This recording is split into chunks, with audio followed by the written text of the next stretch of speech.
Vai, eu faço a abertura aqui.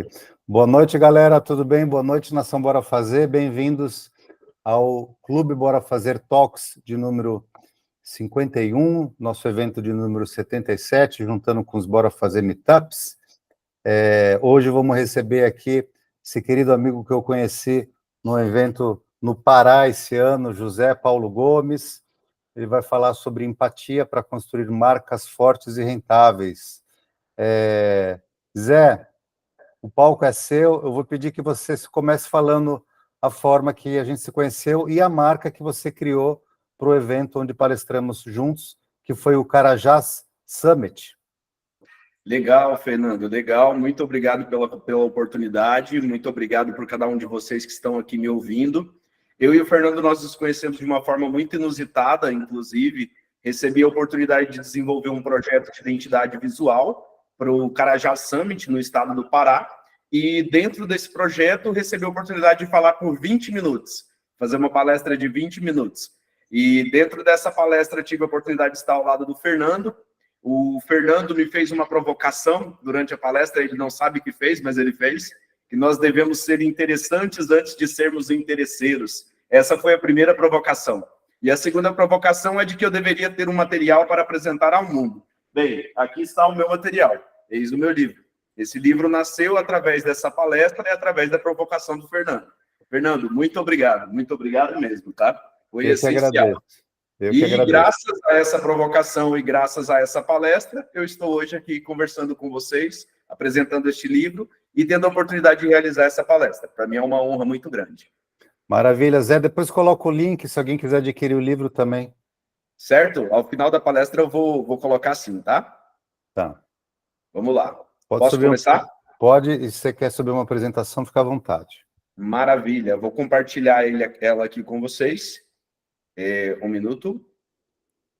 Aqui. Quando todos estiverem vendo, só me dá um ok. Ok. Tá todo mundo enxergando?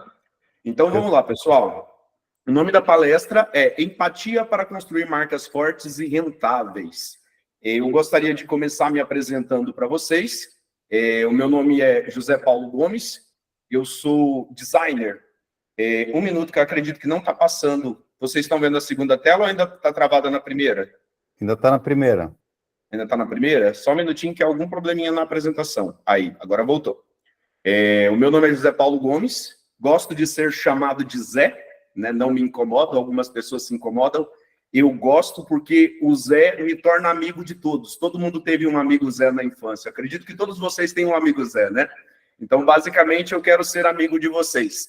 E o que o José faz, né? O Zé faz design. Quando a gente pensa no designer, a gente pensa em um indivíduo sentado na frente do computador fazendo arte, né? Mas acontece que o design ele é muito mais do que arte. O design ele é um modelo de pensamento. Eu diria que ele não é nenhuma profissão laboral. Ele é muito mais uma forma de enxergar o mundo.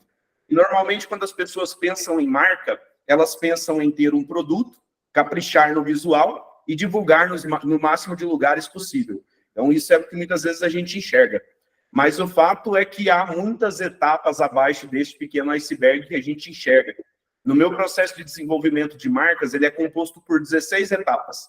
E eles vão desde a compreensão do nicho do meu cliente, de quem me contrata, até o investimento constante em inovação, que é aquilo que o Fernando é especialista e ensina para todos nós, a importância de inovar. Acontece que o marketing ele é sinestésico. Eu diria que ele é multissensorial. E as marcas também deveriam ser, porque marcas humanas deixam marcas. E por que elas deixam marcas? Porque elas são capazes de se conectar com pessoas. E através dessa conexão, elas vendem, valem e lucram muito mais. Mas o fato é que debater sobre a importância das pessoas para o marketing não é uma novidade. Desde meados de 60, Philip Kotler já falava sobre a importância de considerar pessoas ao criar produtos e marcas. Desde os anos 90, Peter Drucker já afirmava que as marcas, para elas se vender, se torna automático, quando elas conseguem produzir o produto certo, para a pessoa certa, com o preço e a praça em um momento adequado. Só que a gente pensa em momento como cronológico, né? Acontece que o momento de Drucker ele não é apenas cronológico. Ele reflete também as transformações que acontecem em níveis culturais, econômicos e sociais. Todas essas transformações criam uma nova perspectiva. Ao longo dos anos, passamos por 3 grandes revoluções industriais. No livro A Revolução 4.0, o autor Klaus Schwab fala sobre uma revolução 4.0, a partir da internet das coisas, que vem gerando transformações no mercado até nos dias de hoje. Pensa que, antigamente, como funcionava a comunicação? Ela era unidirecional. Então, havia alguém que emitia uma comunicação e ninguém questionava essa comunicação. De lá para cá, ela passou a ser bidirecional. O que isso quer dizer? Quer dizer que as pessoas interagem. Então, não é mais uma marca garantindo algo em frente a uma televisão, ou em frente a um outdoor, ou em frente a uma mídia impressa. As pessoas agora também interagem com a marca. Então, elas emitem suas opiniões. E são opiniões de diversas formas, como a gente pode ver as opiniões da Netflix, opiniões do Burger King e opiniões da Ola. Chegam a ser opiniões engraçadas, né? Acontece que essas transformações, elas não aconteceram só em níveis de comunicação, mas elas também aconteceram em níveis de mercado. Se a gente pegar em meados dos anos 90, pegando o mercado de aprendizagem de língua inglesa, nós tínhamos ali 5 grandes empresas que dominavam o mercado. Olha nos dias de hoje o que aconteceu. Olha a quantidade de empresas que estão no mercado nos dias de hoje. E tudo isso aconteceu por quê, gente? Revolução industrial. Só que com o advento das revoluções industriais, que foi o que falamos um pouco mais atrás, ficou cada vez mais difícil conquistar o topo da mente e o coração dos consumidores. Por quê? Tem muita gente competindo, está todo mundo muito igual. E o que a gente está buscando? A gente está buscando diferenciação, certo? Mas a gente vai buscar diferenciação se a gente trabalha com pensamento industrial. E eu não estou falando da boa industrialização. O que seria a boa industrialização? Bauhaus. Bauhaus é uma excelente industrialização. Porque através do design de Bauhaus, o mercado moveleiro pôde chegar a diversas esferas sociais que ele jamais chegaria se os móveis continuassem com todos os adornos que tinham. O Tom Ford, quando ele criou os carros da Ford, ele criou a linha de produção para baratear tanto a ponto dos próprios colaboradores da Ford poder ter um Ford 0 km na sua garagem. Então, não é essa a industrialização ao qual eu faço a minha crítica. Qual é a industrialização que eu critico, gente? Marca interesseira. Marca interesseira. Qual que é o problema da marca interesseira? Ela não entende que por trás do trabalho que ela executa existe uma missão. O que para ela existe? Só dinheiro. Ela só enxerga pessoas como cifras. E as pessoas, elas não são necessariamente cifras. O que a gente tem que pensar? Que toda marca tem um propósito. E as marcas sem um propósito claro, elas costumam dar sinais. E são sinais muito, muito claros. Quais sinais são esses? Primeiro, uma marca fraca e sem propósito, ela só vende barato ou com desconto. Ela sempre tem que ofertar um preço baixo ou ela sempre tem que dar muito desconto para conquistar uma venda. Veja bem, eu não estou dizendo que vender barato é errado. Existem vários modelos competitivos, desde custo, diferenciação, foco em foco. Vender barato é uma genuína estratégia de marketing. Entretanto, se você sacrifica a sua margem de lucro, se você sacrifica o bem-estar da sua equipe, se você sacrifica o potencial produtivo da sua marca, da sua máquina, colocando ela para trabalhar no limite, essa não é uma boa forma de competir em custo, entende? Então, o que eu tenho a dizer para vocês? Pare de nadar com os tubarões. E não é uma ofensa, Fernando. Eu sei que você é um shark. Mas por que eu estou falando para vocês de parar de nadar com os tubarões? É que competir em preço é a estratégia preferida das marcas que não inovam. Porque quem só vende preço não tem mais nada a oferecer. Se a pessoa está ofertando só preço, ela não tem uma diferenciação clara. Então, inovar custa pouco e vale muito. E a gente está no lugar certo para inovar. A gente está do lado de um líder de inovação e está do lado de pessoas dispostas a fazer e inovar todos os dias. Entendem? Vamos continuar, gente. Queimam muito dinheiro com publicidade sem retorno. Eu quero fazer uma pergunta para vocês. Quantas vezes vocês compraram só porque uma empresa ligou oferecendo um plano de telefonia? Ou quantas vezes vocês compraram só porque alguém colocou um panfleto no vidro do seu carro? Então, entende que essa lógica de aparecer a todo custo e aparecer a todo instante, ela não é tão resolutiva quanto parece? Logo, não é quem mais aparece que vende mais, e sim quem agrega mais valor. E o que a gente tem que lembrar essas marcas que buscam aparecer a todo custo? que a audiência pode ser comprada, mas a preferência e a fidelidade de um consumidor nunca serão, ao menos não com essa facilidade. Segundo sinal, tem dificuldades para treinar e reter talentos. Toda marca que ela não tem um processo muito claro, que ela não tem um valor muito claro, muito estabelecido, ela não consegue manter bons colaboradores. Ela tem dificuldade tanto do ponto de vista de encontrar esses colaboradores, quanto do ponto de vista de treinar e manter. Porque os processos, eles não são claros. Então, se falta processo, aumentam os riscos de novos processos. E eu estou falando desde processo de prospecção de colaboradores até processo trabalhista. Por quê? Segundo Drucker, a maior parte dos problemas de uma empresa advém da comunicação. Se a gente tem uma comunicação carregada de ruído, o que a gente vai ter? Muita dificuldade de lidar com a equipe. E muito provavelmente muita insatisfação dos colaboradores e, consequentemente, processos seletivos e processos trabalhistas. Então, trabalhar com empatia para com o colaborador, que também é um cliente da empresa, é uma excelente forma da gente construir uma marca forte. O último sinal, perdem clientes para concorrentes inferiores, inclusive mesmo tendo produtos superiores. Muitas vezes você entra em uma negociação com um cliente, perde esse cliente para um concorrente que você sabe que ele é mais fraco que você. Você tem certeza que ele é mais fraco que você. Entretanto, você acaba perdendo. Por quê? Falta de posicionamento. Então, na dúvida, o cliente sempre vai escolher as marcas que se posicionam melhor. Acontece que a gente costuma pensar posicionamento de uma ótica muito errada. Muitas vezes a gente pensa posicionamento da perspectiva de comunicação. Eu gosto de pensar no que as coisas não são para definir o que de vias de fato elas são. Então, posicionamento não é arquétipo, não é vestir terno, não é ter carrão, não é ostentar, não é aparecer, não é mudar narrativa, não é mudar visual, não é se autoafirmar e não é exibir faturamento. E a gente vê isso muito na internet sendo chamado de posicionamento, né, gente? Então, o que é posicionamento? Eu acredito que há diversos tipos de posicionamento. 3 deles, penso eu, que são muito importantes para construir uma marca forte e rentável.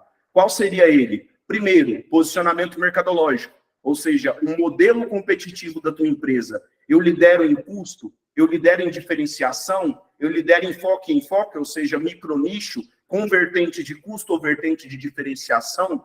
Quando eu tenho clareza do setor da minha marca, quando eu tenho clareza do modelo competitivo da minha marca, fica muito mais fácil expressar isso através de um posicionamento mercadológico. Segunda estrutura de posicionamento, institucional. Já vem a personalidade e a visão de mundo dessa marca. O que seria a visão de mundo dessa marca? Como ela enxerga as coisas? Qual é o propósito? Qual é a missão? Qual é os valores dessa marca? E às vezes parece muito básico, né? Pensar em missão, visão, valores. Mas esse básico, que muitas vezes é esquecido, é o que traz à tona a verdadeira personalidade da marca. E muitas vezes a gente fica lá perdendo tempo, fazendo de conta, embasando posicionamento em arquétipo. E o máximo que a gente consegue com isso é criar um mundo de cópias. Se você rolar o feed do seu Instagram, você vai perceber que a cada 3 publicações aparece alguém de terno, né, bebendo uísque, fumando charuto, com às vezes um tom de voz extremamente rude e dizendo que faturou milhões. E eu acredito que as pessoas estão cansadas disso, elas estão cansadas de cópias. Por isso que eu falo, pensamento industrial é a linha de produção. E o que a gente tem que fazer para sair da linha de produção? Ser mais empático. E por último, o posicionamento estratégico. Eu diria que ele é um dos mais importantes. Por quê? Porque ele diferencia a sua marca em dimensões reais e metrificáveis. Pensa comigo, gente. Posicionamento tem que ser metrificado. Se ele não é metrificado, ele não é posicionamento. Entenda, Circo du Soleil. O que faz o Circo du Soleil ser o único circo que pode cobrar 400, 500, 600, 1.000, 2.000 reais por ingresso, que vai ter quem vai pagar? Porque eles têm um posicionamento claro. Eles não são apenas um circo, eles são um espetáculo cênico. E eu diria que um dos maiores espetáculos cênicos de todos os tempos. Entende o que é real e metrificado? Então é isso que a gente tem que fazer ao posicionar nossa marca. A gente tem que inovar a nossa marca, dar uma nova forma a uma solução já existente para resolver um problema inédito. Isso é inovar. Quando a gente está falando de posicionamento, a gente está intrinsecamente falando de projetar valores. Tanto de projetar no sentido de construir, né? Que é o que o designer faz, ele designa forma A, então a gente está designando forma A valores e a gente está projetando para o mundo quais valores são esses. Entendem? Mas quando a gente para pensar em valores é engraçado, né? Porque na hora vem o custo de algo, que é o que está definido no dicionário. O preço ou o custo a se pagar por algo. Mas acontece que valores é muito mais do que isso. Se a gente pensar nos valores para empresas, são um conjunto de normativas compartilhadas por todos os membros da organização. Então, a gente tem lá o CEO, o CFO, a gente tem o gerente, a gente tem as estruturas operacionais, as estruturas gerenciais, as estruturas estratégicas. Todas elas comungam no mesmo prato. Todas elas dialogam dos mesmos valores. E são esses valores que vão determinar o código de conduta de cada membro dessa instituição. Se a gente for para a sociedade, é um padrão de conduta compartilhado por parcelas sociais. Ou seja, o que é lei aqui no Brasil é lei para mim, é lei para o Fernando, é lei para o André, é lei para o Diogo, é lei para a Viviane, é lei para o Odilon. Serve para todos, é compartilhado entre nós, entende? E existem os valores pessoais, que eles já são muito mais individuais. É um conjunto de crença que determina a visão de mundo de uma pessoa. Eu não posso usar a minha régua para medir o Fernando, porque é outra construção social, é outra construção de crenças, é outra construção de ambientes. Então, tudo isso vai formar a minha visão de mundo. Felizmente, existe um filósofo alemão que desenvolveu um estudo chamado tipos de pessoa. E, através desse estudo, a gente consegue classificar valores. Para ele, existem 3 atitudes divididas em 6 grupos de valores. São eles o eu estético, o eu social, o eu econômico, o eu político, o eu religioso e... Ai, meu Deus, eu esqueci o último eu. Estético, econômico, político, religioso, social. Meu Deus, fugiu da mente, gente. 1 minuto. Deixa eu tentar lembrar aqui. Gente, eu vou lembrar até o final e eu passo essa informação para vocês. Mas cada um desses eus valoriza um tipo de coisa. Por exemplo... Um comentário só. Comentário. Eu queria fazer um comentário. Pode fazer. Eu falo muito da importância da gente desenhar os nossos valores e realmente só colocar no papel quando a gente quer criar uma cultura de inovação, uma vez que para criar cultura de inovação a gente tem que ter uma cultura organizacional muito clara. E para isso a gente tem que determinar ali a nossa missão, visão e valores. Então a gente vê a importância de saber os nossos valores e simplesmente não de ir com a valsa, né? Deixar a empresa, a gente não pode deixar a empresa ir com a valsa, ir com a maré, ir com o vento. Não, a gente tem que determinar, uma vez que isso vai da direção interna e a visão externa que os outros vão ter da gente através da construção de marca, que é o que você está falando. Exatamente. Porque se a gente olha, por exemplo, para um vegano, tem algum vegano no grupo? Eu acredito que não. Mas da perspectiva de um vegano, por exemplo, eu poderia dizer que um vegano é um social religioso.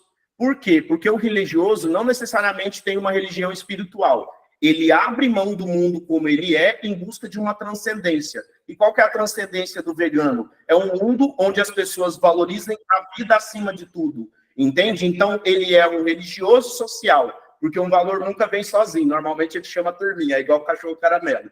Eles vêm tudo acima da gente, entende? Então, se eu estou dialogando com uma pessoa que tem um valor político, por exemplo, quantos aqui conhecem a Deolane?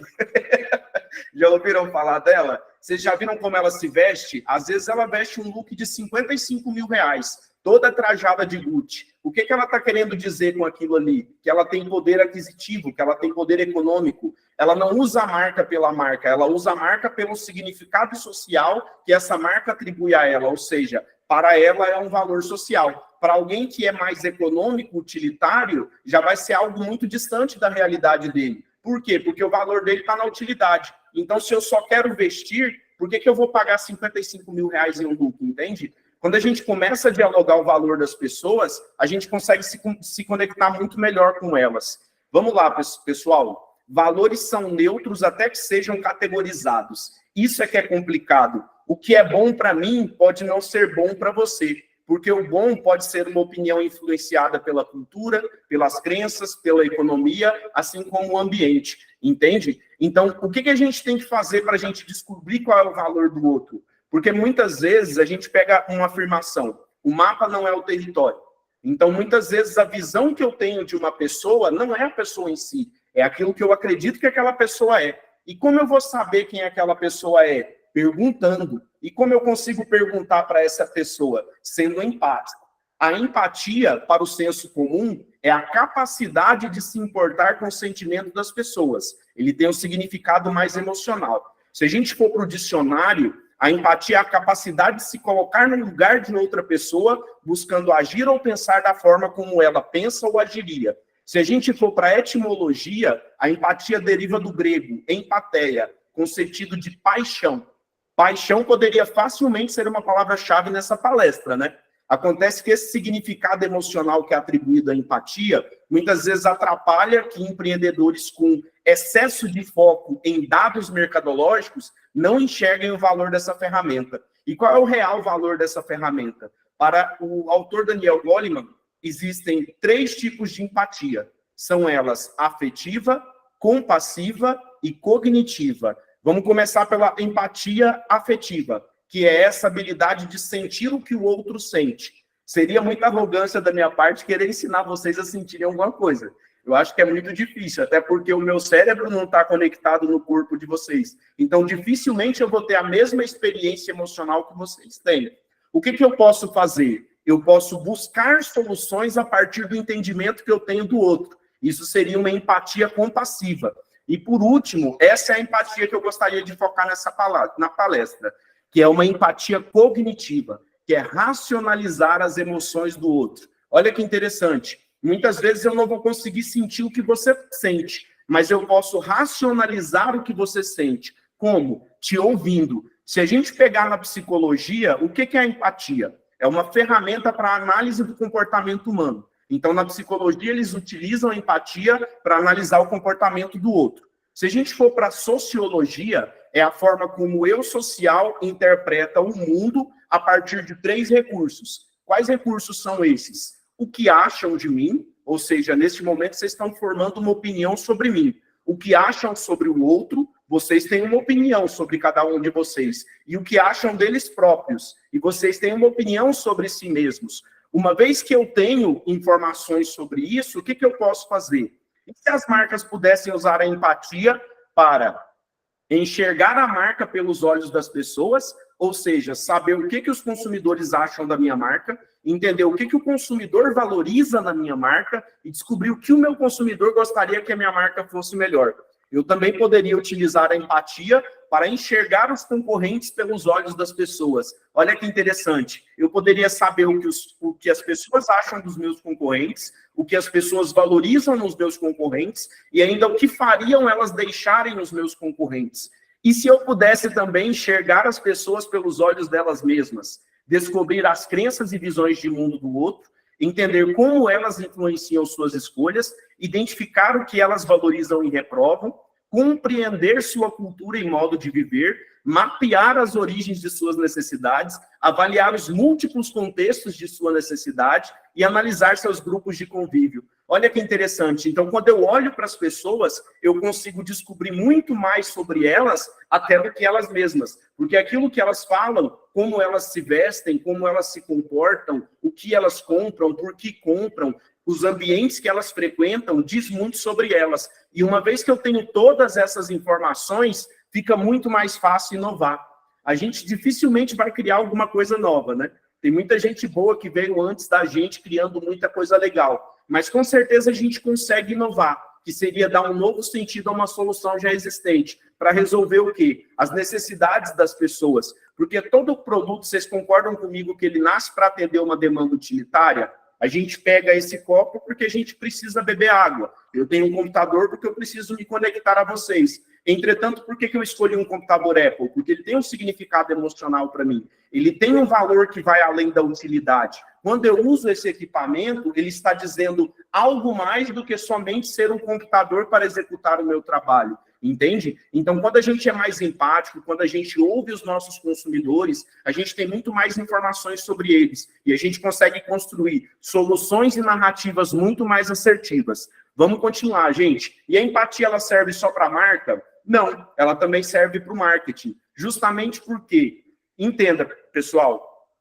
um produto, uma marca boa, ela pode até credibilizar um produto ruim. Mas um produto ruim, ele sempre vai destruir a reputação de uma marca boa. Então, é muito difícil você construir uma boa marca se você não tem um bom composto mercadológico, entende? Se eu tenho um produto que ele tem um problema em qualquer uma das estruturas de marketing, eu não vou conseguir chegar no verdadeiro objetivo de marketing. Porque muitas vezes a gente olha para o marketing como anúncio, né? Fazer propaganda, aparecer no Instagram, aparecer no LinkedIn. Só que essa estrutura de marketing é só o P de promoção. Marketing é muito mais do que isso. Marketing é um processo, e esse processo ele tem um objetivo. Qual seria o objetivo central do marketing? A troca.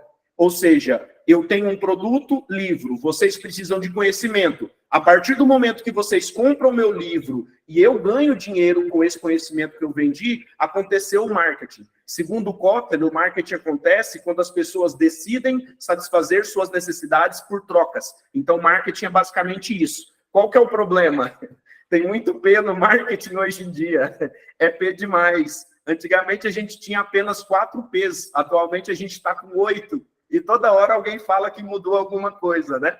Mas se a gente pensar, dá para ser empático em produto. Será que o meu produto realmente resolve um problema? Será que o meu produto está alinhado às necessidades do meu consumidor? Será que o meu produto indo para o preço, ele está com um preço adequado? Ele está atendendo a possibilidade de disponibilidade financeira do meu consumidor? Se a gente for para a praça, será que a minha praça é adequada? Será que eu posso ser encontrado fisicamente? Será que eu posso ser encontrado de maneira digital? Se a gente for para as pessoas, será que os meus colaboradores estão felizes? Será que os meus clientes estão satisfeitos? Pensa, pessoal, se eu não tenho processo, as pessoas não fazem o quê? Não performam.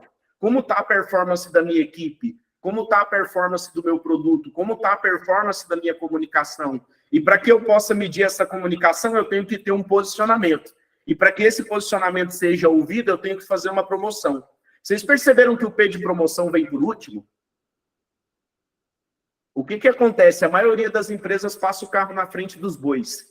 Ela quer fazer a promoção antes de resolver todos os outros problemas. Então, o que a gente vê? Gente extremamente focada em publicar. Gente extremamente focada em fazer anúncio, mas o posicionamento dela não está legal, a performance não está legal, os processos não estão definidos, as pessoas não estão felizes e bem treinadas, a praça muitas vezes não está bem estabelecida, o preço às vezes é divergente, ou ele é caro demais, ou ele é barato demais. E se a gente tem um preço que é muito barato, muitas vezes ele pode gerar um efeito contrário ao desejado, que é passar uma imagem de baixa qualidade. Se ele é um preço que ele está muito alto, ele pode inviabilizar a compra. E muitas vezes o produto está cheio de buraco, está cheio de problema. Então, sendo empático, eu posso inovar em qualquer uma das estruturas de marketing com muito mais assertividade, com muito mais consciência do que eu estou fazendo e para quem eu estou fazendo. Ou seja, eu consigo equilibrar os benefícios racionais e emocionais do meu produto. E quando eu tenho isso, eu tenho o quê? Conexão,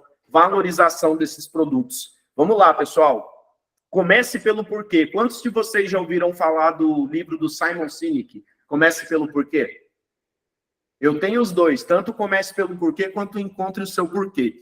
O que o Simon fala? Que a maioria das empresas sabe o que faz e como faz, mas poucas são as empresas que entendem o porquê de suas atividades. Olha que interessante. Essa é a cabeça de uma pessoa que não tem um porquê. Ela é perdida, ela é confusa, ela é extremamente volátil. Quando a gente tem um porquê, a gente sabe aonde a gente tem que chegar. A gente sabe o porquê que a gente está fazendo. A gente sabe o porquê de quem a gente está fazendo. O interessante é que existem muitos porquês. Existe o porquê do mercado, existe o porquê do cliente, existe o porquê da marca, existe o porquê dos concorrentes e existe o seu porquê. Muitas vezes a gente começa uma empresa focando no nosso porquê, né? E o nosso porquê, na maioria das vezes, é ganhar dinheiro. O problema é que a empresa ela não nasce para dar dinheiro. E, às vezes, quando eu falo isso, muita gente se assusta. A empresa ela nasce para solucionar problema. Dar dinheiro é resultado da missão cumprida. A partir do momento que eu produzo um livro, vocês compram esse livro e ele resolve algo na vida de vocês, ponto para mim, cumpri minha missão. Logo, tenho eu dinheiro. A partir do momento que eu produzo um material que ele não soma com nada, que ele não muda nada na vida de ninguém, eu não cumpri minha missão. Então, eu estou fora do porquê das pessoas. Se a gente olha para essa questão do porquê, a gente vai entender que o porquê do mercado é a necessidade. Lembra que eu falei que todo produto nasce para atender uma necessidade? Esse é o porquê do mercado. Solucionar uma dor de uma massa. Existe o porquê do cliente. E o porquê do cliente muitas vezes está atrelado à satisfação. E a satisfação é desde o ponto de vista de utilidade até o ponto de vista emocional. Existe o porquê da marca. E o porquê da marca é o propósito. É o problema que ela resolve. Existe o porquê dos concorrentes. E o porquê do concorrente é uma incógnita. E por que eu falo que ele é uma incógnita? Porque a gente tem que descobrir. A gente tem que pegar o nosso telefone e fazer o exercício de ligar para os nossos concorrentes, de pedir orçamento, de muitas vezes comprar um produto para saber como é a jornada de compra, como é o atendimento, como é a venda, como é o pós-venda. Como eu vou fazer uma análise SWOT, por exemplo, se eu não sei o que é critério no meu mercado? O critério no meu mercado não pode ser o que eu acho. O critério no meu mercado tem que ser aquilo que o consumidor acha. Quais são as dores do consumidor? É muito fácil eu falar que meu atendimento é o melhor sem ter ligado para todos os meus concorrentes e saber como é o atendimento dos meus concorrentes. E aí, será que atendimento é pelo menos critério no seu mercado? Porque se todo mundo atende bem, atendimento não é critério. Entende? Agora, a partir do momento que todo mundo atende mal, opa, então tá aí uma oportunidade de ter uma curva de valor real. Claro que é uma curva de valor de baixa barreira de entrada, é baixa. Em algum momento eles podem treinar os colaboradores deles e passarem a atender tão bem quanto. Você pode inovar e criar barreiras de entradas muito maiores? Pode. Mas se você começar pelo básico, você já vai estar fazendo muito acima da média. Porque a maioria das empresas não fazem nem a média. E o seu porquê, ele é seu. Eu não tenho como encontrar o seu porquê por você. É você que tem que encontrar. O meu porquê é minha filha. Então, tudo que eu faço, tudo que eu me movo hoje profissionalmente falando, é em prol da minha filha. E o meu porquê é tão forte que eu fiz questão de tatuar ele na minha mão. Entende? Então, cada pessoa tem o seu porquê. Entende? Não é um problema você começar para ficar milionário. Ah, vou começar um negócio para ficar milionário. É errado? Não. Desde que você entenda que por trás de ficar milionário existem milhões de dores que você vai ter que solucionar. E esse é o propósito da sua empresa. Porque a partir do momento que eu crio uma empresa com propósito, eu crio uma associação muito forte. Aí você fala, Zé, você é doido. O que um cachorro correndo numa esteira, um pedaço de carne, uma campainha tem a ensinar para a gente sobre marketing, sobre branding, sobre associações? Vocês já ouviram falar do Ivan Pavlov? Alguém já ouviu falar dele? O que o Ivan fez? Ele pegou um cachorro, ele colocou esse cachorro para correr em uma esteira, colocou um pedaço de carne e começou a tocar uma campainha. O que ele percebeu? Que quanto mais o cachorro corria atrás da carne, mais ele salivava. Ele tinha uma resposta fisiológica. Quando ele retirou a carne da jogada, só o fato dele estar tocando essa campainha provocava saliva no animal. O que isso tem a dizer para a gente? Campainha é um estímulo de comida, gente? Não, campainha não é um estímulo de comida. Entretanto, quando você pega essa campainha e repetidas vezes atrela ela a alimento, você é capaz de provocar respostas fisiológicas no seu interlocutor. Então, o que a gente tem que fazer? E o que a gente pode aprender a partir disso? Que a gente consegue criar hábitos de consumo. E como a gente cria hábitos de consumo? Através de deixa, rotina e recompensa. Quantos de vocês já ouviram falar do poder do hábito? Gente, esse livro é maravilhoso. E da mesma forma que a gente pode destruir hábitos, a gente também pode construir hábitos. E como que a gente pode construir hábitos? A gente pode despertar nas pessoas o desejo através de estímulos multissensoriais. Então, pensa comigo. Muitas vezes você... Sabe o copo americano? Vocês gostam? Já viram um copo americano? Quando vocês pensam em copo americano, no que vocês pensam? Tem gente que pensa em cerveja... Tem gente que pensa em café. Minha esposa provavelmente vai pensar em pedir açúcar emprestado para o vizinho. É muito significado, né, gente? Algumas pessoas pensam em água, mas o que acontece? O significado, quem atribui é o consumidor. Independente dos nossos esforços para criar ou posicionar uma determinada imagem, quem vai dizer o que a gente significa, quanto a gente vale, é o nosso consumidor. Ao final dessa palestra, quem vai dizer se aquilo que eu disse foi bom ou ruim, não é aquilo que eu disse, e sim o que vocês interpretaram daquilo que eu disse, ou o quanto aquilo que eu disse foi capaz de criar uma transformação em vocês, entendem? Então, independente dos nossos esforços, quem decide o que a gente significa ou vale é o consumidor. Entretanto, a gente pode influenciar isso através de quê? Através de associações. Então, eu tenho deixas, eu tenho rotinas, ou seja, repetidas vezes eu vou associar aquela deixa desde a minha marca aos benefícios que o meu produto traz, e eu tenho uma recompensa. O que seria essa recompensa, pessoal? Essa recompensa seria investir na qualidade e utilidade dos produtos para que o comportamento seja repetido. Se a gente pegar a construção de comportamentos de Skinner, o que o Skinner ensina para a gente? Que um comportamento, quando ele traz uma consequência negativa, ele é inibido. Entretanto, quando ele traz uma consequência positiva, ele é repetido. Ou seja, quanto mais eu investir na qualidade, quanto mais eu investir na utilidade, mais as pessoas vão comprar. E cliente recorrente custa muito menos do que um cliente novo. A gente manter um cliente na nossa carteira de clientes é muito mais barato do que ter que estar o tempo todo conquistando alguém. É o eterno one shot. É vender todo santo dia para gente nova. E por maior que seja um mercado, ele é finito. Em algum momento ele vai acabar. Então não adianta só a gente querer conquistar clientes novos. A gente também tem que aprender a habilidade de manter os clientes que a gente já tem, certo? Vamos lá, pessoal. Tudo isso, tudo que a gente falou durante essa palestra, todas essas ações, desde as ações de PDV, ações de promoção, ações de construção de produto, tudo isso é branding.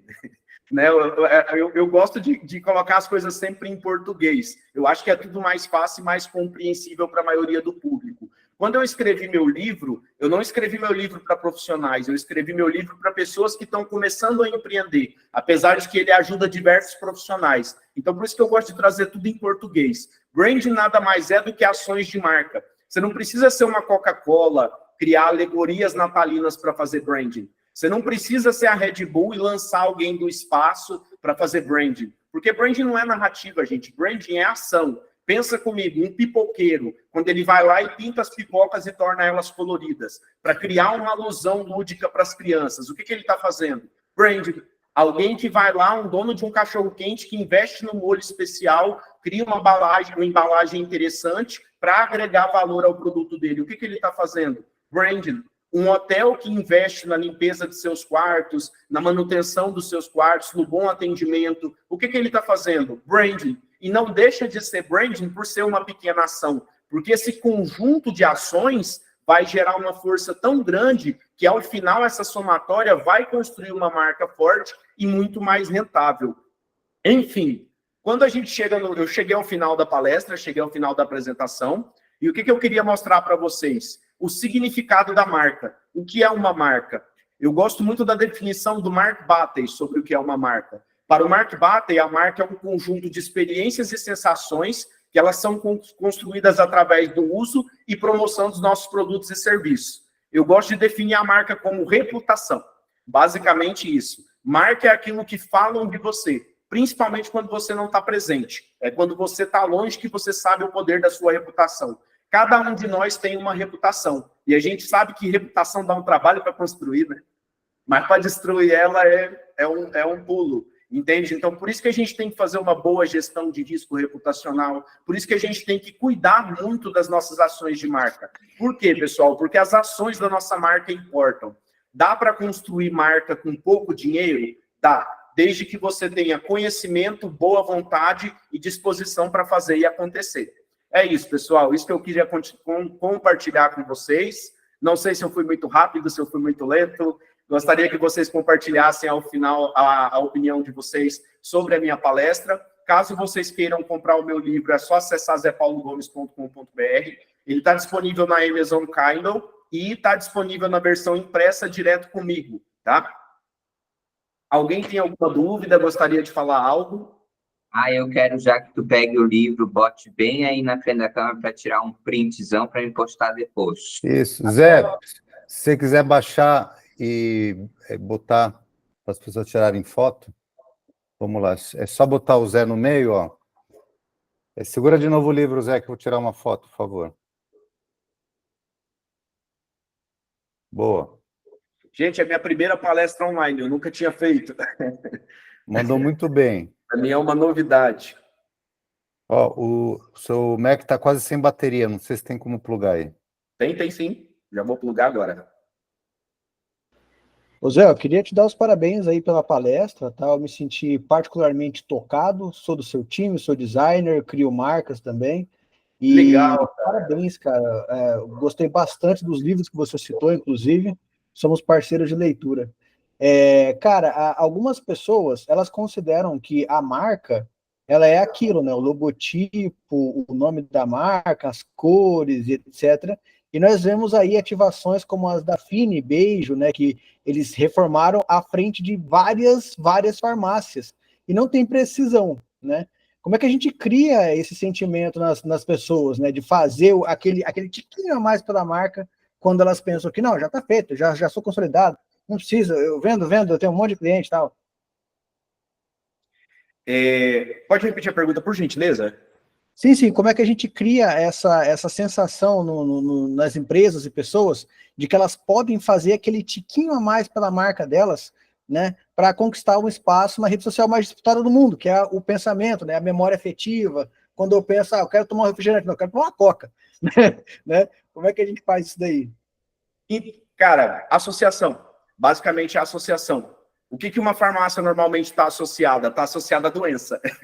Muitas vezes a gente vai na farmácia quando a gente está mal. Então, ao invés de vender doença, vamos vender saúde. Vamos vender farmácia como sinônimo de manutenção da vida e não necessariamente comprar remédio porque você está doente. Então, como eu posso fazer essa marca ser associada a algo positivo ao invés de ser associada a algo negativo? Né? Uma vez eu vi um pessoal que vendia plano funerário. E eu achei muito interessante quando eles viraram para mim e falaram assim, cara, não, a gente não é um plano funerário, a gente está aqui para cuidar da sua vida, porque inclusive a gente pode te dar um plano de saúde, te dar desconto em consultas, a gente não quer que você morre, porque você vivo para nós é muito mais interessante, entende? Você rende muito mais para a gente vivo porque você está pagando todo mês. Então é basicamente a associação, eu enxergo dessa forma.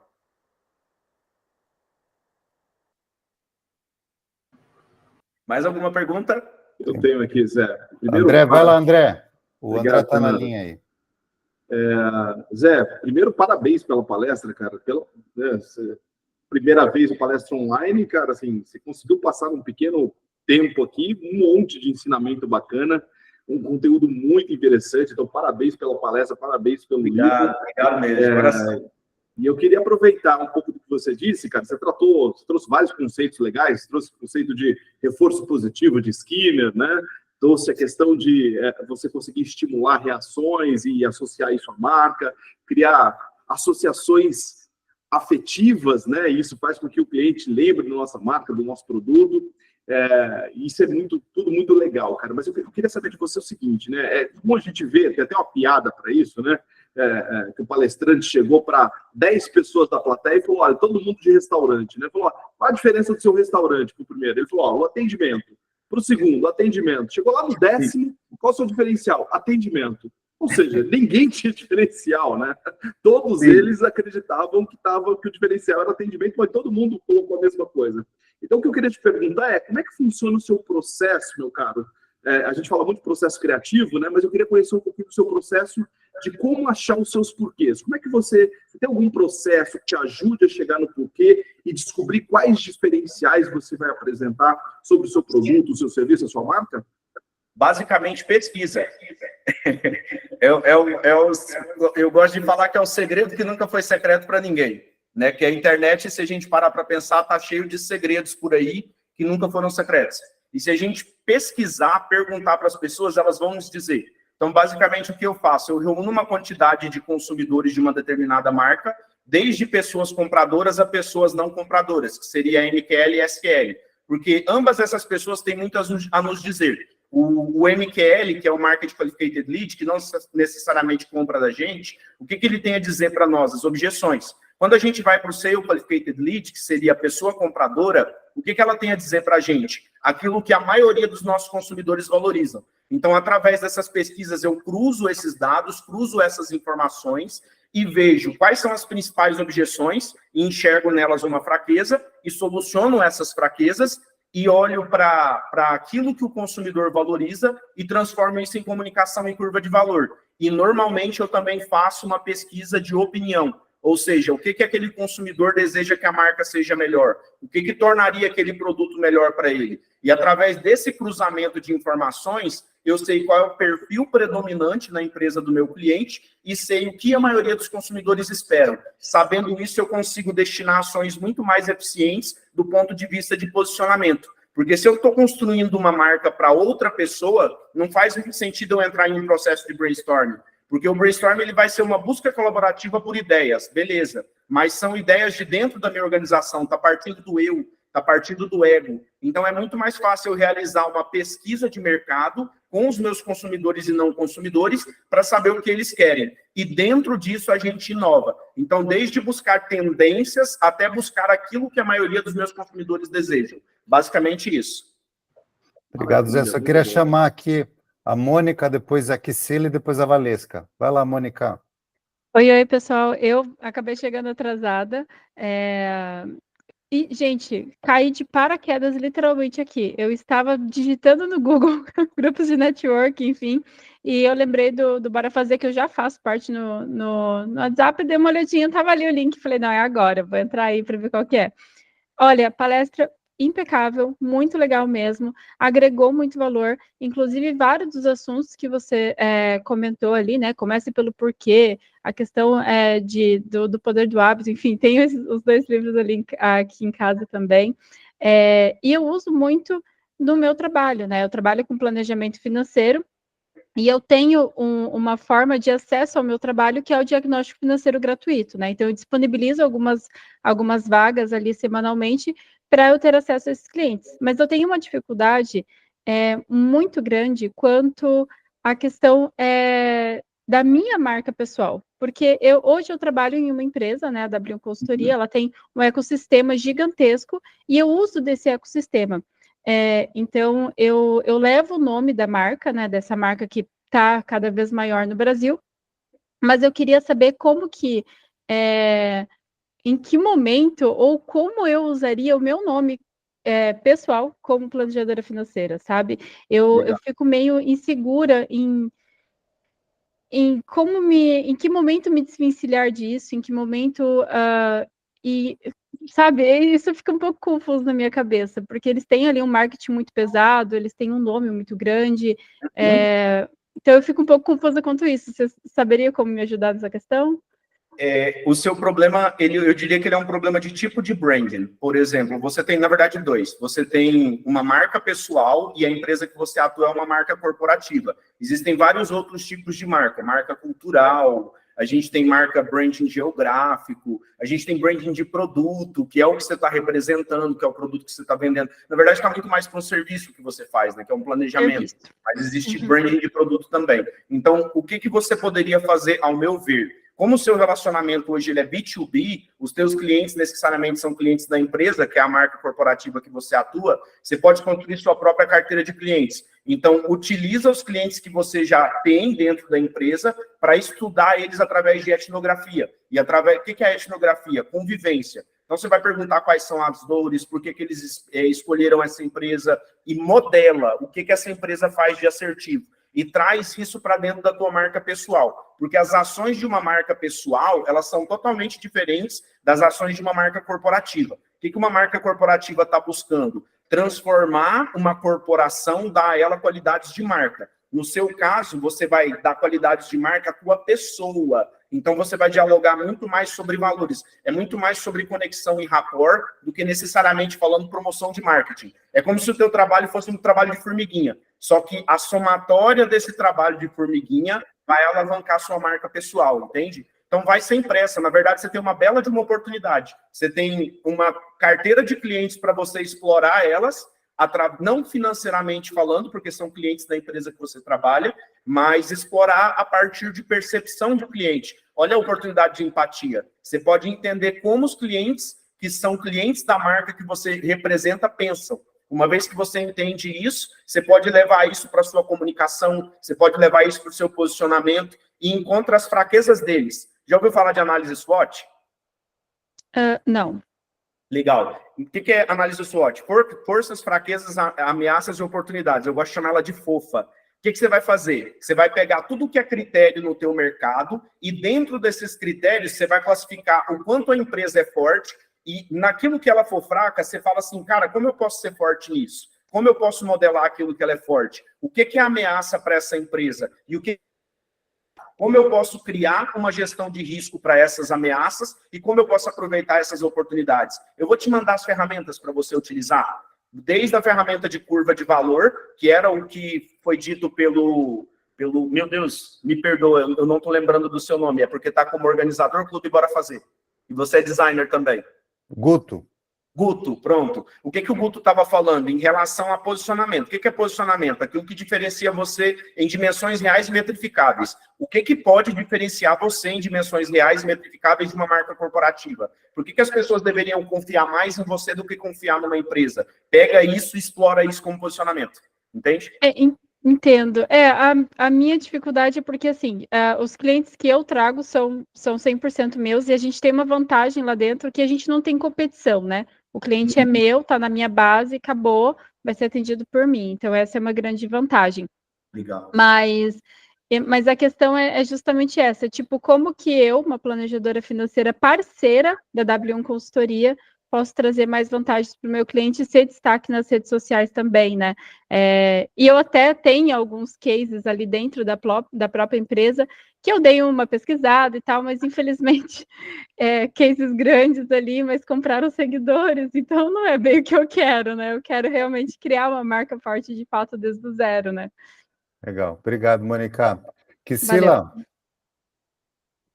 eu já queria antecipar que daqui 2 semanas a gente vai fazer um Bora Fazer Talks com a Kisila, que vai se manifestar agora, especialista também. Se você quiser se apresentar, só Kisila aí fazer sua pergunta. Fernando, muito obrigada. Estou aqui pelo tema e também por causa da nossa próxima live daqui a 15 dias. Meu nome é Kisila, eu sou de Campos, Rio de Janeiro, sou consultora de marcas e patentes, atualmente estou fazendo doutorado em propriedade intelectual no Rio, no INPI, e sou graduada em Direito. Mas a minha mentalidade se envolveu de uma tal forma com o empreendedorismo, sabe, José Paulo?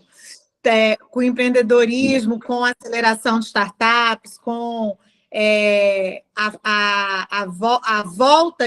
voltas que o mundo dá, que o direito dá para a tecnologia, para a inovação, principalmente, né? Que hoje o meu estudo é sobre metaverso e sobre as marcas no metaverso. Então, eu não quero falar de mim, eu quero te agradecer pela aula que você deu hoje. Oh, meu Deus, obrigado. Eu tenho um case parecido com a da Mônica, porque eu também tenho empresa, mas as pessoas elas se lembram muito de mim por causa do meu nome, eu acredito que porque meu nome é diferente, né? E elas associam muito o meu nome, Valesca já me conhece, toda semana a gente se fala, e a gente se conheceu, Fernando, aqui no Clube Bora Fazer, tá? Então, isso aqui é fantástico. E eu acho que as pessoas que me procuram, que nunca ouviram falar de mim, dos meus serviços de proteção às marcas, me procuram também pelo meu nome, pela minha marca pessoal, pelo meu posicionamento nas redes sociais. E olha, Mônica, que eu não tenho uma grande rede social. Minha rede social é orgânica, mas é uma orgânica simples. E tem gente que não sabe mexer em ferramentas de design, Guto, e me perguntam, como que eu faço minha rede social? Eu falei, eu uso Canva. Ah, nunca ouvi falar de Canva. Aí não tem como eu explicar, né? Mas eu gosto dessas ferramentas, né? Que estão hoje muito facilitadas e que se a gente se esforçar só um pouquinho, não é nem muito, a gente consegue fazer. Então, a gente consegue fazer e vamos embora fazer. Então, eu gostaria que você falasse sobre isso, sobre esses gatilhos que as pessoas que são nossos leads têm a respeito dos nossos serviços e que conseguem localizar a gente de forma orgânica. Legal. Muitas vezes é por palavras-chave, Kisila. É Kisila, né? Kisila. Tanto faz, mas minha mãe colocou com acento, mas tanto faz, tá bom? Então é que normalmente são palavras-chave. Sempre quando a gente tem uma área de trabalho, as pessoas acabam buscando a gente na internet através de palavras-chave. Foi o que a Mônica fez. Ela buscou por uma comunidade de empreendedores e caiu de paraquedas no Bora Fazer e foi feliz, entende? Então, o que a gente pode fazer? Por exemplo, eu quero trabalhar, seja no orgânico, eu quero trabalhar através de tráfego. Você pode usar as palavras-chave nessas duas instâncias. Como você usa no orgânico? SEO. Então, você ter uma boa página dentro do Google e trabalhar o SEO para você literalmente virar o queridinho do Google. É uma forma de você aparecer para as pessoas de maneira gratuita, ou você realizar esse trabalho de tráfego. Mas tudo é associação. E, normalmente, as pessoas vão associar a satisfação. Lembra que a gente falou da deixa, rotina e recompensa? Então, a recompensa é a satisfação. E a satisfação, ela vai associar quem está atendendo ela. Que, no caso, é você. No seu caso, elas não associam a empresa. Elas associam a você. E o que a Mônica está buscando é exatamente isso. Ela está buscando que as pessoas associem mais a ela do que a empresa. Só que qual que é o problema? A empresa, muitas vezes, tem a marca forte. O que ela tem que fazer? Ser mais presente na vida da pessoa do que necessariamente falando na própria empresa. É repetição. E repetição em forma de solução. Sempre associado a boas coisas. Basicamente isso. E só fazer um adendo. Você falou que é de marcas e patentes, né? É muito importante essa questão de registrar a estratégia mercadológica da marca. Muitas vezes uma marca de roupa, por exemplo, ela trabalha com multimarcas, então ela vai lá e se classifica na classe 35, que seria a representação. Só que se ela passa a produzir, ela tem que ir para a classe 25, que é a fabricação. Então são 2 processos de registro ao invés de 1. E eu já tive alguns problemas em relação a trabalhos anteriores por desconhecimento dessa informação. Por isso, no meu livro, eu criei um capítulo falando sobre dúvidas sobre registro de marca, que é o capítulo 4, Proteja Sua Marca. Exatamente por causa dessas questões jurídicas de NPI. Muito importante e agradeço muito pela sua participação aqui, tá? Eu que agradeço a sua resposta. Vou adquirir seu livro. Glória a Deus. Valesca, vamos, Valesca. Oi, boa noite. Boa noite, Valesca. Quis lá, em primeiro lugar, tu tem que fazer a mentoria do Seabra, então, que tu vai amar e vai ser muito boa para ti. A gente participou da primeira turma. José Paulo, eu queria subir aqui para te dar os parabéns. É muito bom a gente escutar as pessoas assim apaixonadas e tu foi objetivo, claro e muito competente. E eu estou fazendo um MBA agora, um de gestão da experiência do cliente, um de marketing. E no de marketing eu estou apaixonada pela disciplina de branding, né? A professora é excelente também. E casualmente ela nos deu um trabalho sobre a Natura para a gente fazer, e eu estava em volta disso, né? Então foi bem interessante. E também eu falei bastante do Simon, né? No trabalho. E essa questão do porquê, né? Isso que eu queria te falar. Porque, assim, por exemplo, a Natura é uma empresa que tem um porquê e segue esse porquê, né? Só que muitas marcas, o que a gente vê? Que às vezes elas não têm esse porquê claro e às vezes tem muitas mudanças nesses processos, né? Então, assim, o que fazer, né? Porque às vezes a equipe, às vezes nas empresas, elas conseguem perceber, mas às vezes chega nas áreas mais importantes e isso às vezes é desconsiderado, né? Então, como trabalhar melhor isso para que a empresa realmente entenda que o porquê é importante e como fazer isso para que a sua marca realmente tenha um porquê claro e que as pessoas conhecem, né? Então, legal. Se tu puder falar um pouquinho sobre isso. Eu trabalhei numa empresa chamada Nice Planet. Eles eram uma empresa especializada em geotecnologia, olha que interessante. E quando eu fui pesquisar o porquê que aquela empresa existia, e todo mundo achava que ela existia para fornecer um sistema, a gente descobriu que eles existiam para fornecer rastreabilidade. Mas olha que interessante, os colaboradores não tinham essa visão. Para os colaboradores, eles trabalhavam numa startup. E a gente descobriu que eles não são só uma empresa de tecnologia, eles são uma empresa de assessoria, porque a tecnologia por si só não garantia resultado. O que garantia resultado? Era o trabalho dos colaboradores através do processo de assessoria. Então, olha que interessante, quem fazia a empresa acontecer não tinha consciência do que a empresa fazia. E isso é falta de quê? Cultura organizacional e comunicação interna. Muitas vezes a gente se esquece que a gente tem o consumidor externo e o consumidor interno, que é quem faz a empresa acontecer. Então, se você não tem processos claros, muito provavelmente não tem uma estrutura organizacional clara. Não tendo uma estrutura organizacional clara, isso desce para todos os membros. Aí cada um está dialogando sua própria língua, quando todos eles deveriam estar dialogando a mesma língua, dentro de uma mesma cultura, dentro de uma mesma estrutura, entende? Então, eu acredito que a resposta estaria no P de pessoas e no P de processos. Perfeito, obrigada. Obrigado, Valesca. Zé, Sim, cara, Fernando. não tenho como agradecer. Não sei se vocês se deram conta, mas o Zé falou em 40 minutos conteúdo para metade de um MBA, né?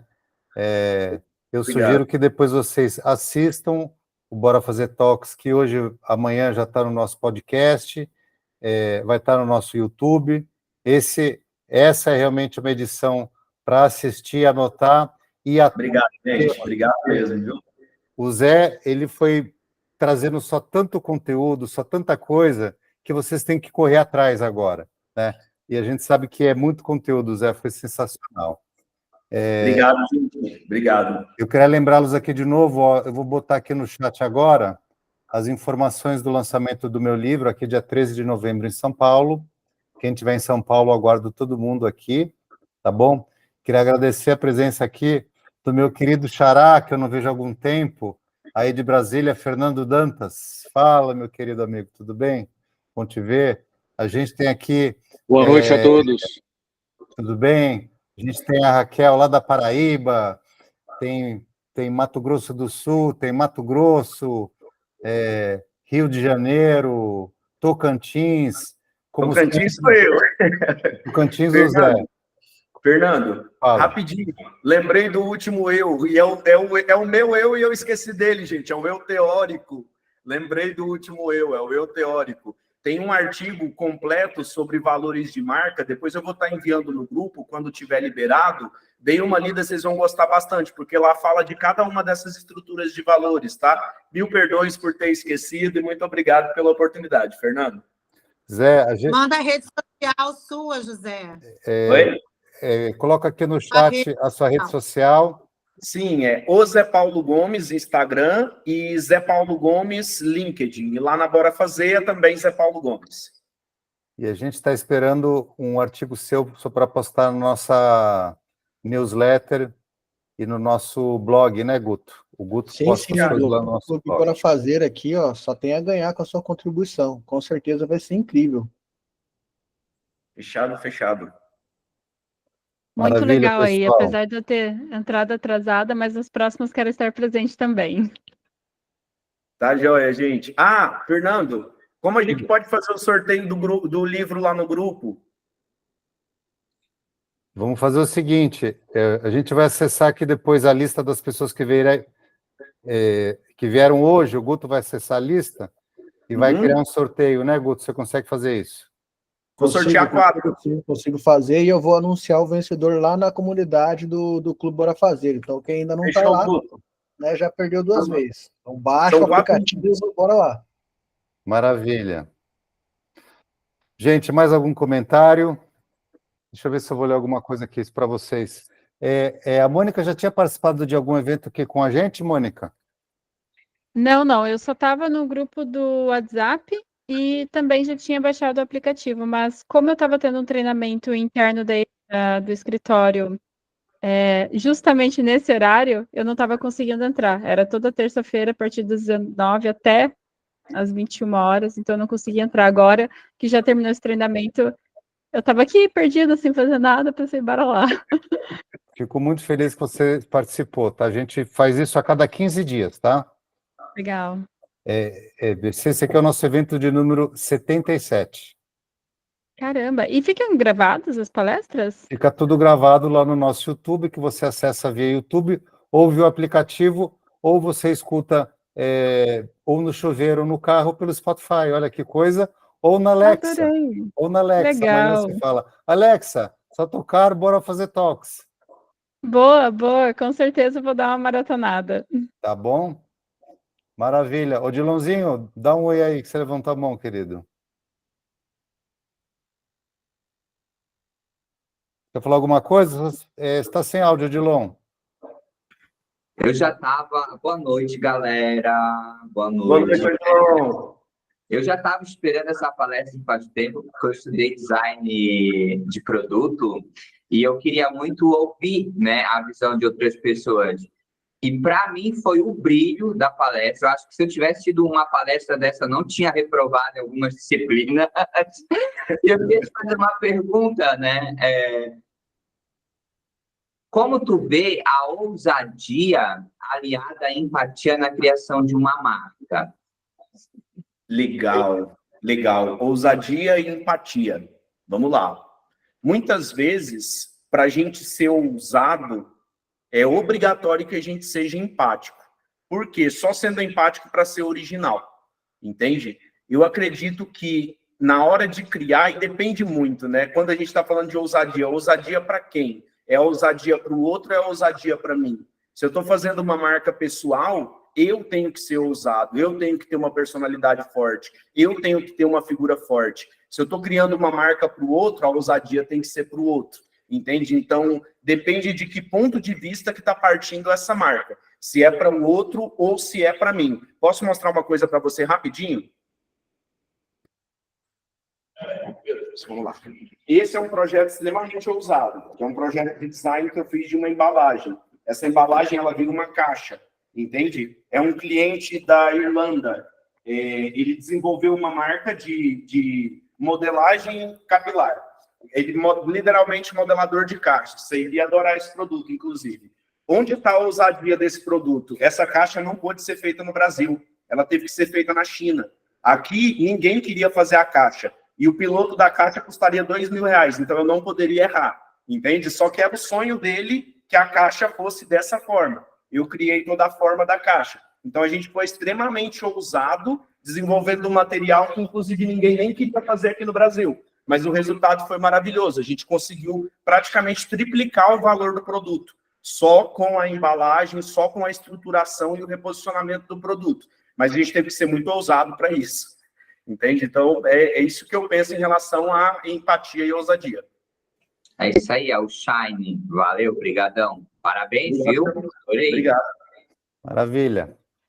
Zé, queria agradecer, então, esse seu talk maravilhoso, que todos acessem a partir de amanhã para anotar, estudar, que tem muito material aqui. Encontramos vocês novamente aqui no Bora Fazer Talks daqui 2 semanas com a Kissela Santos, que está aqui com a gente hoje. Obrigado a todos. Anotem aí, e anotem aí sobre o lançamento do meu livro em São Paulo, dia 13 de novembro. Até daqui 2 semanas. Boa noite a todos. Valeu, galera. Clube Bora Fazer. Bora lá, tudo de bom aí, gente. Bom descanso. Até a próxima. Clube Bora Tchau, Fazer tchau. a sua dose Boa de noite, negócios, boa noite. coragem e fé. Tchau. Boa Um noite. beijo a todos, abraço, boa noite. Tchau, tchau. Tchau, Boa noite, pessoal. filho. Valeu.